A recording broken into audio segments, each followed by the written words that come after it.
All right. Joining me is Samir Kerbage, Chief Investment Officer at Hashdex, who's one of the world's largest crypto investment companies, about $1.3 billion in assets. That includes two ETFs here in the US, the Hashdex NASDAQ Crypto Index US ETF, ticker NCIQ, which that was the first multi-asset crypto index ETF in the US. And then they also offer the Hashdex Bitcoin ETF, great ticker symbol, DeFi, that's a spot Bitcoin ETF. But a couple of weeks ago, Hashdex published its 2026 crypto investment outlook. And I thought they did a really nice job of highlighting how investors are now thinking about crypto. There has been a shift here. And then they also offered three big predictions for next year. And Samir and I are going to get into all of this. And so, Samir, it's always a pleasure. Thank you for joining me. Nate, thank you for having me. It's great to see you. Okay, so I did have an opportunity to read through this full 2026 crypto investment outlook that you and your team put together. Greatly enjoyed that. And for listeners or viewers of this podcast, highly recommend taking a look at this. So you can find it at hashdex.com. But Samir, before we get into the big themes and predictions in this report, I thought it was interesting because you wrote the intro to this report and you talked about, as I just alluded to, what you're calling crypto's new normal, which you describe as more conviction and higher allocations from investors. And so I thought, let's start there because you laid out several reasons why both larger and smaller investors are now viewing crypto differently, right? That they don't just see it as highly speculative exposure. And so explain this shift or again, what you're calling this new normal that you're seeing.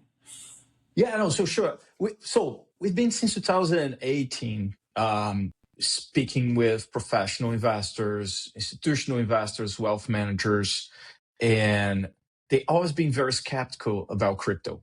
And one of the major concerns that they had was lack of regulatory clarity, right? And, I cannot look at this space. I cannot, analyze this space or even invest into the space, let alone talk about this as an asset class if there is no regulatory clarity. And in the US specifically, there was a lack of product, right? Even if they wanted to invest in crypto, there was no way to invest in crypto. Then last year, we had the Bitcoin ETFs and Ether ETFs getting approved, but that was it, right? So it's only Bitcoin, it's only Ether. And of course, Bitcoin is a great thesis, but it's not, it's not as big as crypto as an asset class and all the possibilities that crypto can bring.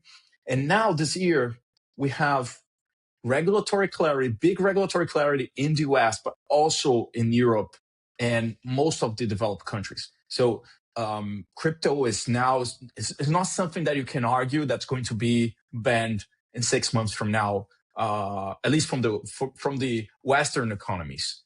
So big regulatory clarity. The other big concerns that we had was lack of use cases, right? So for Bitcoin, and it's like, how come this is a digital store of value? Now the US government is calling Bitcoin a store of value. And in our thesis, back in 24, even like 1 year ago, if you ask me like, what would be the last entity to recognize Bitcoin as a store of value, I would say the US government would be the last one to adopt this because there's no reason for them to incentivize, like a competing alternative to the dollar. And guess what? They've become one of the first to recognize Bitcoin as a store of value, which is very surprising. So finally, like this store of value narrative is becoming something that people are not fighting anymore. It's here to stay. And when we look at crypto beyond just Bitcoin, there was a very significant skepticism about whether this is just speculation, whether there's any use case for that. And now we're seeing with the Genius Act, stable coins, and we've been seeing stable coins outside of the US for a long time, but now finally, again, the US administration is pushing for a stable coin adoption. And the SEC chairman is talking about, tokenizing the whole US economy. And it's not only the crypto enthusiasts anymore. You have Jamie Dimon, like, a few years ago, he was getting out telling people that he would fire anyone from JP Morgan that would invest in crypto. And now he's telling that crypto is here to stay and tokenization is a real thing. You have Larry Fink talking about, people are not, thinking enough about how the economy is going to tokenize so fast. So all those things are happening now. You have regulatory clarity. You have finally use cases that investors can wrap their minds around, and they can, okay, this has utility, and therefore, the more adoption we see on this, the better is going to be for the prices of those smart contract platforms, for those decentralized finance applications, etc. So they're financing use case, regulatory clarity, and then the third big resistance that they had was almost like a career risk, right? So, you could get fired from your client if you invested in crypto and something went wrong because this is not recognized and mainstream investors are not talking about this. So you had a big career risk, which you don't have anymore because the biggest financial institutions, the biggest institutional investors, big asset managers, they're all into crypto. They're not only into crypto, they're all into crypto, building the businesses, offering investment strategies, etc. So the career risk has gone, lack of regulatory clarity has gone, and lack of applications also has gone away. So we believe that we're now in a new regime, a new normal. For the last 7 or 8 years, we've been telling investors to get out of zero and basically, just do like a 1% allocation, 1 to 3% allocation, because we knew like how important it is to get started, and we knew how much it can benefit the portfolio. Even a very small allocation can bring a very significant result to your portfolio. So we've been telling this over and over: 1 to 3%, 1 to 5 allocation, 1 to 5% allocation. And we believe that now with this new normal, like 1% is not enough anymore. You need to be taking risk into this asset class. You need to put part of your risk into this asset class. So we're making the case in this outlook that now it's time to look for a 5 to 10% allocation because of all those things. We have regulatory clarity, we have adoption, we don't have the career risk anymore, and crypto has a great risk return profile. So that's the new normal that we are talking about in this outlook. All right, several things I want to ask you about there. First of all, just in terms of the career risk, I love that you brought that up because you had a statistic in the report that was from Schwab. So Schwab had this survey, and they found that 45% of financial advisors said they now plan to allocate to crypto ETFs over the next year, which was second only to equity ETFs. And so I think that really shows that career risk, or the feeling around that, is definitely going away.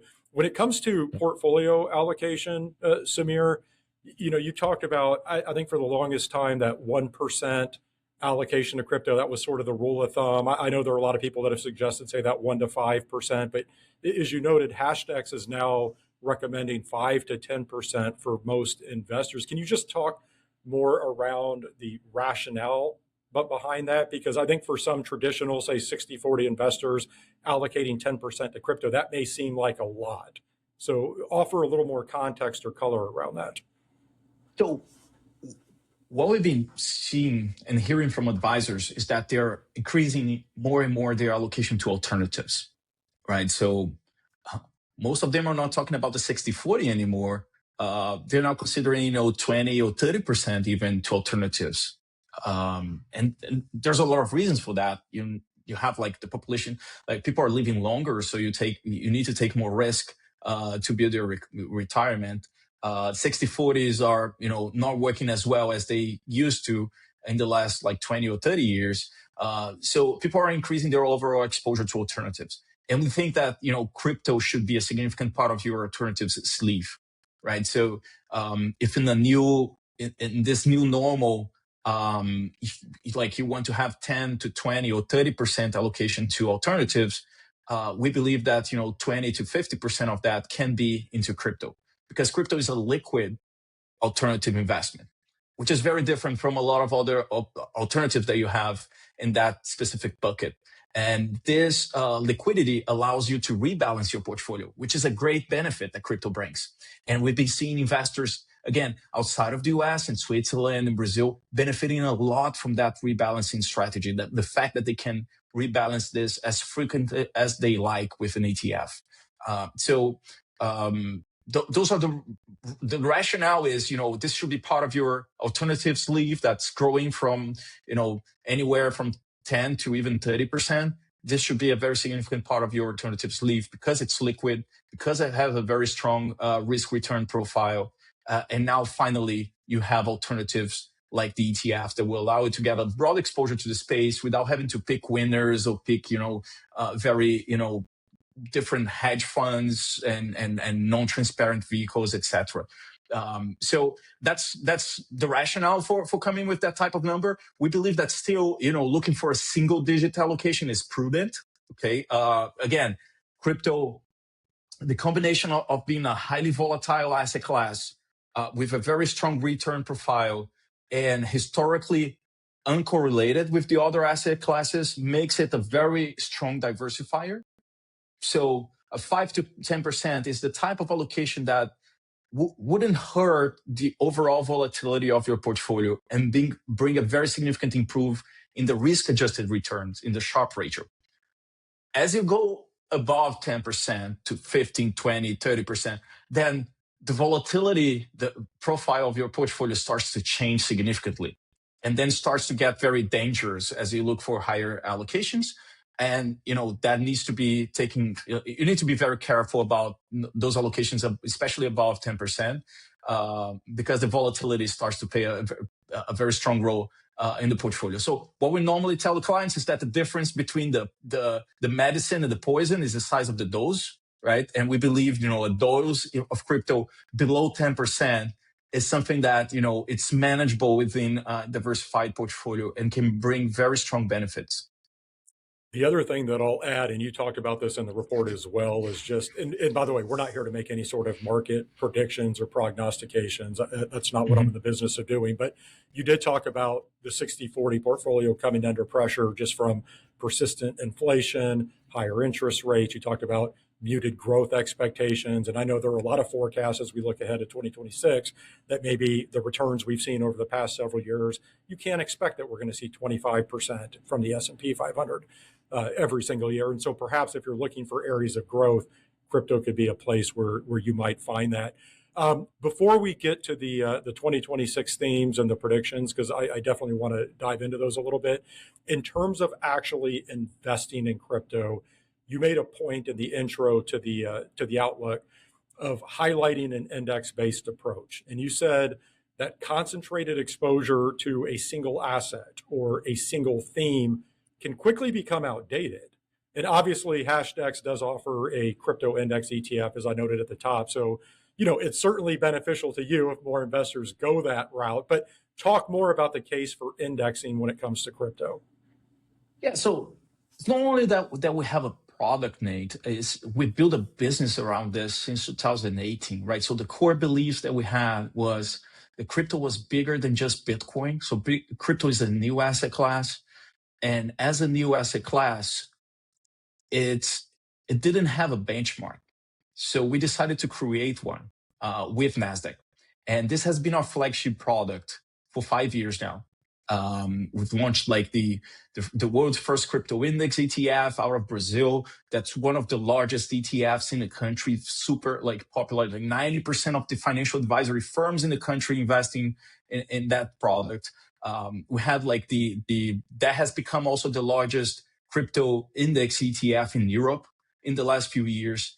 And we believe this is also going to be a very strong success in the US, especially in the US, because, of all places, the US, the American investors, they understand the power of passive investing, of the index approach, of not trying to pick the winners.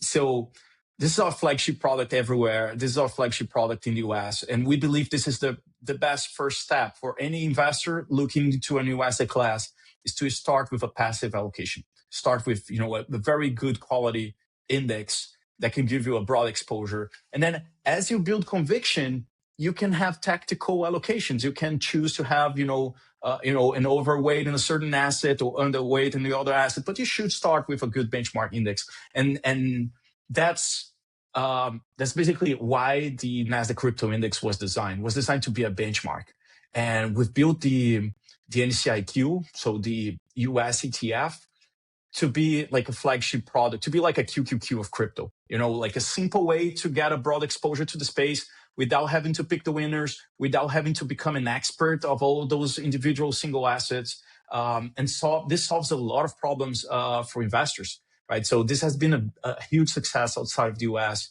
And we're very excited to introduce this into the US and finally have the product that we always dreamed about having. So I don't know if you know that, but we founded Hashdex in 2018 in the US to build this product. And like we soon realized that we were going to spend all our money in lawyers and not getting anywhere because the regulatory environment was just not there, as you well know, as you well covered, like all the path to getting a Bitcoin ETF approved, let alone like a broad diversified index ETF. So we had to go outside of the US, and we made like a great success outside.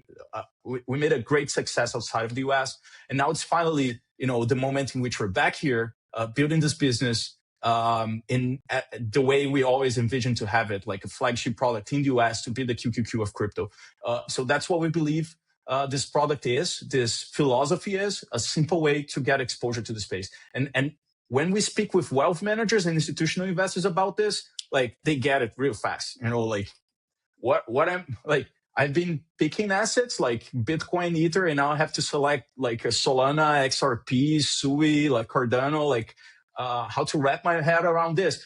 Guess what? You do exactly the same thing you do with any other asset class. You start with a passive index approach. And then over time, as you build more confidence, as you go beyond the 10% allocation, because you're super confident about this, you can do some tactical allocations, but it's too early to pick the winners in crypto. And I like to, especially for older advisors, I like to bring the reference of the internet, right? So imagine if back in 1998, you decided to pick the winners of the internet. The only big theme that you would think about back then was the email, right? So you would invest in like an email company. That's great. Email has been like, we use email until today, but was not the application of the internet that created the most value to our society. We believe the same thing applies to crypto. Right now, everyone's talking about Bitcoin. We love Bitcoin. Believe there's this very strong, potential for Bitcoin in the future. But when we look back in 20 years from now, I'm pretty confident that this is like Bitcoin and the store of value is not the biggest application of crypto. It's not the application that's going to create the most value to our society. So that's why we think that just concentrating your bets right now, especially for long-term investors, it's not a very smart strategy. I think all of that is extremely well said. And I love your passion just shining through there around an index-based approach. I'll just say, and I'm a broken record, I'm highly bullish on crypto index ETFs for all the reasons that you just described. I think especially in the financial advisory space or in the institutional space, those types of individuals or entities, they don't want to be in the business of trying to pick winners and losers here. And so taking an index-based approach makes a ton of sense. And you said, an index-based approach is a first step. I might argue, and I think you would agree, even for investors who are much more experienced, you can make the case that an index-based approach could be the best way to go, just like it is on the equity side or the fixed income side. Okay, let's move on and look ahead to 2026. And as I noted, you and the Hashdex research and portfolio management team, so you identified 3 dominant themes for next year. And then you also offered a corresponding prediction for how each of these might be realized. And so let's just briefly go through these, Samir. I'll tee these up. You can offer your quick take on these. And the first theme is that the crypto dollar begins to replace the petrodollar. And then the associated prediction with that is that stable coins will double in market cap. So you gave a stat they're around 300 billion today. You said they could go to well over 500 billion in 2026. I guess first, can you explain the petrodollar, just for people who don't understand that concept, and then what you mean by the crypto dollar beginning to replace it? Sure. And this was, I would say, the most like insightful conversation that we had here at Hashdex when we were discussing this outlook is, what does stablecoin means for, the currency and the monetary standard. And we believe it has an essential role to play in the 21st century. So a little bit of history, right? We had like the dollar as we know now, it hasn't always been this way. So we started, backed by gold, and then we had, the First and the Second World War, like different monetary environment. Then we had Bretton Woods, which basically consolidated the dollar as the global store of value. We're relying on one specific commitment from the U.S. government to make dollar exchangeable by gold, right? So anyone could go to the Fed and exchange a dollar deposit by the equivalent of gold. And in the Nixon administration, they changed that. They changed that temporarily, and then eventually that became a new monetary standard, which we call the petrodollar. And it was 1974. That was the moment in which the dollar went from being backed by gold to being backed by nuclear weapons and aircraft carriers. Because basically the commitment was not to exchange dollar by gold anymore, was like for countries that are exporting oil, the US would provide security assurances to those countries with the condition that they only sell their oil against the dollar. So that was it. The oil was the most demanded commodity in our society back then. All the countries, basically, they had to buy oil, and all the oil exporters were required to sell the oil into dollar, like denominated in dollars. So all the countries would have to buy the dollar to buy oil. And they would need to have dollar reserves if they wanted to buy oil. And the excess of that reserve would be invested back in the US into treasuries, right? So that has created the petrodollar standard. And that's the standard we've been living since the 70s. What we see now, especially after, the Russia's invasion of Ukraine, the rise of China, how the debt trajectory in the US is spinning out of control. All those things are contributing to, a challenge to this model. Okay, so the US is not able to provide the same level of assurances anymore. Especially, and you're seeing like some big oil exporters are already selling oil in different currencies. They're not using the dollar anymore, only the dollar anymore. This is creating a new environment in which the petrodollar is not working anymore. And we're seeing that all over, right? And we believe that the stablecoin might be a new path to keep the dollar dominance in the 21st century and create a new monetary standard that the US can export to the whole world. So the very interesting and clever approach and genius approach of the Genius Act is requiring that all stablecoin deposits, if you want to offer stablecoins to US consumers or corporations or financial institutions, you need to back it by short-term US treasuries, right? So that creates a new currency that's backed and exchangeable by US treasuries. And this is going to be supported all over the world. If you look at the European Central Bank, they're freaking out about this because this is, they can lose control over their monetary policy real fast as the US inundates the Eurozone with dollars. And emerging markets, like all the growth we've seen in stablecoins so far, this is basically coming from emerging markets because it's just a better way to access the dollar. And it's a way that bypass all the capital controls. So countries that go through like a higher inflation period, they have very strong capital controls. You cannot buy dollars that easy in Argentina, in Venezuela. You can buy the dollars there easily in Brazil, in China, India, right? But now with stablecoins, you can do it 24/7. It's super simple. So the US has been exporting the dollar for stablecoin, and now with this administration, they're only giving clarity to it. They're pushing for that type of adoption because that's going to create a new demand for US treasuries, and it's a new way to keep the dollar dominance in the 21st century. You have a new source of demand for US treasuries in a moment in which all the central banks are selling their treasuries. If you look at like the flows, like the central banks are selling treasuries, and now stablecoin issuers are becoming the largest holders of treasuries. So we believe this sets an environment in which the US can set a new monetary standard and can have a new Bretton Woods. So that's I would say a bold vision, but something really into the realm of possibility. If you look at the different speeches, like in different things that Scott Bessent, the Secretary of Treasury, has been saying over the last few years, I think it makes a lot of sense. And so that's the big, I would say that's the big prediction that we have. It's not necessarily something that's going to realize next year, but it's definitely a topic that's here to stay. The petrodollar standard, it's has its base counted. We need to have a new standard, and stablecoin can play a very significant role into that. So that's why we're calling it the crypto dollar. So that's the big prediction that we have. And then like all the projections you see of this stablecoin, issuance growing over time, they're fairly bullish, and we believe even the most bullish prediction is still conservative.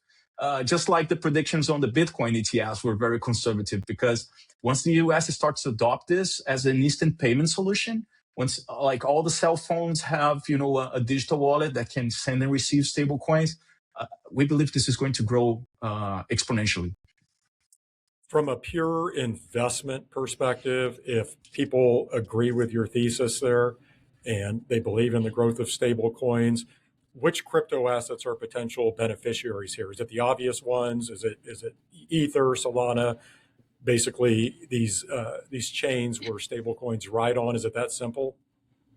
Yeah, I think that like the more total value on chain that you have, the more transactions you have, the more demand you have for block space on those smart contract platforms. So it tends to benefit directly the smart contract platforms that like hold those stable coins. So again, we believe it's too early to pick the winners. I wouldn't say like Ethereum is the winner or Solana is the winner, but certainly that category is going to benefit a lot from this. Like from just like having more stable coins. The other asset that might benefit a lot from this is Bitcoin, because like the other side of this coin is, and again, aligned with what this administration wants, they want to reindustrialize the US, right? In order to do this, they need a weaker dollar. So this crypto dollar is a very strong payment and currency. It's great for keeping the dollar dominance in the 21st century, but it's not a great store of value. So the demand for non-sovereign store of value, such as gold and Bitcoin, is only going to grow. As it is growing in the last few years, it's only going to grow. So like this crypto dollar standards replacing the petrodollar means that we need to have a non-sovereign store of wealth along with that. And imagine like if you have a digital wallet with a stable coin, what is easier for you? Is it buy Bitcoin or buy gold? I believe Bitcoin, right? You can get it like 24/7, super liquid, and you have all the infrastructure to have it. So I think it can benefit Bitcoin a lot as well. Okay, the other two themes that the Hashdex team identified, the first one is what you call the tokenization flywheel. And you said real world applications will take hold. And the prediction that goes along with this one, this is a big one, Samir. You said tokenized real world assets will grow by a factor of 10. So explain that one for us. So right now, if you look at the mix of tokenized assets, you will see that probably it's like 90% of the tokenized assets overall are stable coins, and 10% are financial assets or real world assets, right? So it's 90-10. If you look at the real economy, it's the contrary. We have around 90%, 85% of the assets are financial assets, are financial instruments or securities, equities, real estate, etc. And only 10 to 15% is cash, right? So real economy, like cash is just a very small percentage. In crypto land, cash is 90%. Why is that? Because if you look at stablecoin usage right now, it's mostly crypto arbitrage. So you use this to settle across exchanges. So sending the dollar real time, 24/7 for doing arbitrage trades, which is a huge source, but also emerging markets. So emerging markets have been like the population in emerging markets have been buying the dollar for stable coins. That has become the standard way to have access to the dollar. And if you are exchanging your dollar for, if you're exchanging your, pesos, your Argentinian pesos for the dollar, you don't care much about yield, right? You just want a dollar, and the dollar is fine because the inflation you have on the dollar, if you think inflation on the dollar is high, like you need to look at inflation in those countries. So you just want the dollar. You don't care much about going beyond that. As we start to see adoption from U.S. corporations and U.S. individuals and U.S. financial institutions, once we start to have more dollars tokenized, the next natural demand is going to be for money market funds, for bonds, for equities, securities, because they won't let this dollar just standing in there. They're going to use the dollar, the crypto dollar, for payments. But when they need to, rest their cash and have their cash for, more than a few weeks, they're going to look for money market funds, bonds, and securities. So that's why we believe this dynamic is going to change. This 90% cash, 10% securities is once the US gets into the game. And again, the US, it's like orders of magnitude. The demand for the dollar within the US is orders of magnitude higher than demand for digital dollars outside.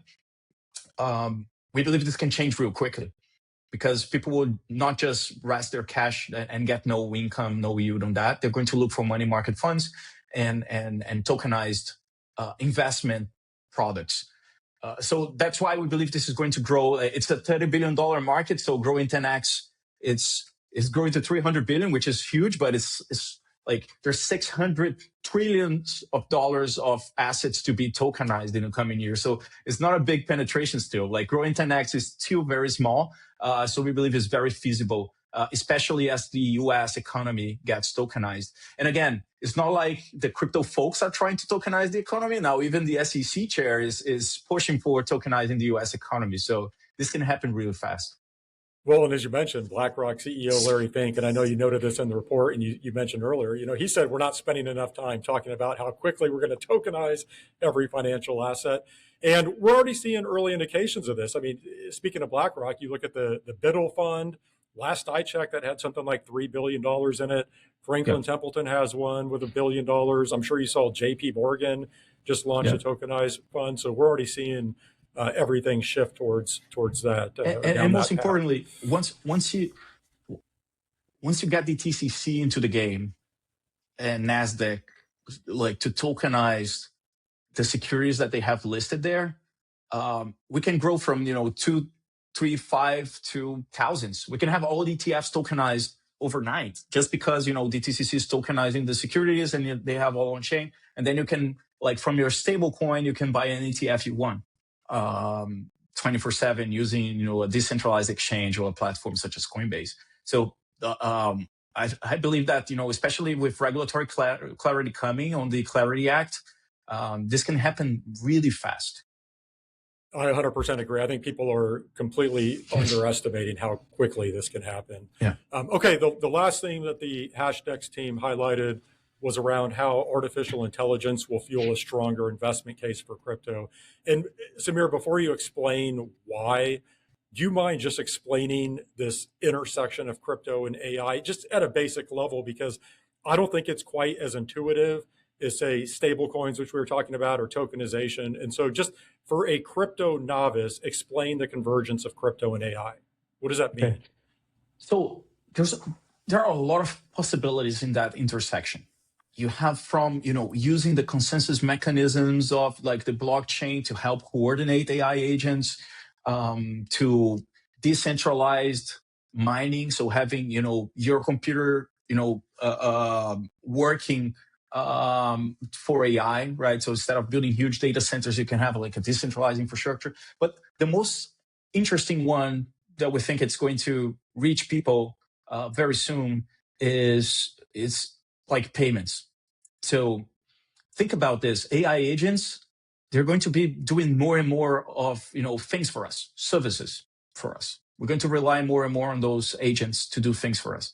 And those agents, hopefully, and I hope that, at least for now, they won't have a social security number.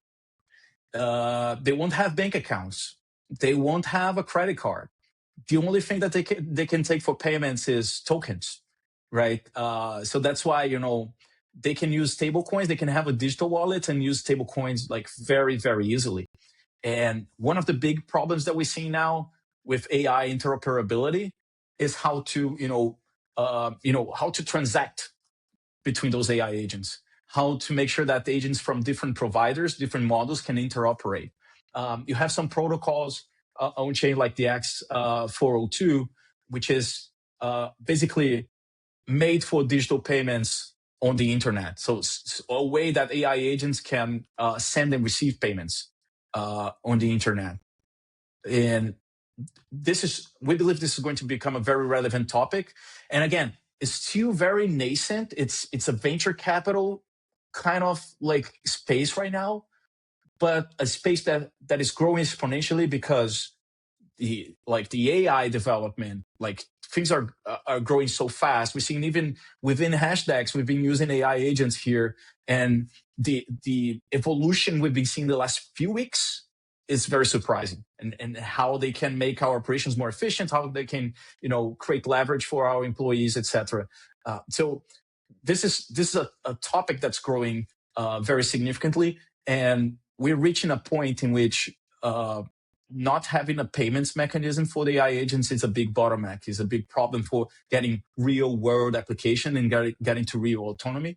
And stablecoins can play a big role in that. So we see AI agents growing on one side, tokenized assets growing on the other side. So thinking about AI agents providing financial services on chain 24/7, it's not a big leap, right? And we think this is going to grow real fast in the coming years. So this is going to become a hot topic, not necessarily, a large cap play, but something that is going to become more and more mainstream and more part of the conversations. Yeah, the prediction that you made that was associated with this theme or topic was that the AI crypto market will grow to $10 billion. And so I guess just add some context to that. How big is it today? How much growth is that to get to 10 billion? But I think that also shows clearly it's a nascent space, because $10 billion in the whole scheme of things, that's not a huge number. Yeah, no. So right now it's less than 2 billion, I believe. It's a very small sector. And most of the applications are still very experimental. And what we believe is going to change over the next year is that we're going to start to see real applications of this, AI and crypto interoperability, and specifically for payments and for coordination between agents. Well, Samir, fantastic insight this week. I really enjoyed reading through that investment outlook. I did it this past weekend. I may or may not have done so over a beer, but I enjoyed it. Either way, would have enjoyed it with a cup of coffee. Yeah, but thank you so much for joining me. Thank you, Nate. Appreciate it. That was Samir Kerbage, Chief Investment Officer at Hashdex. Hope you enjoyed this episode of Crypto Prime. As always, you can stay up to date on all of my latest guests by visiting CryptoPrimePodcast.com. Thank you for joining me. Crypto Prime is hosted by Nate Geraci, president of OTR Media LLC. Nate is also president of investment advisory firm Nova Diaz Wealth Management. While OTR Media and Nova Diaz are related by common ownership, they are separate and distinct entities, and anything discussed on this program should not be construed as an official statement by Nova Diaz. Some guests appearing on this program may also be financial sponsors of Crypto Prime. This program is for informational purposes only and does not constitute investment advice. Investing in crypto assets involves substantial risk, including the possible loss of principal. Any past performance figures discussed are not necessarily indicative of future results. Visit CryptoPrimePodcast.com for more information.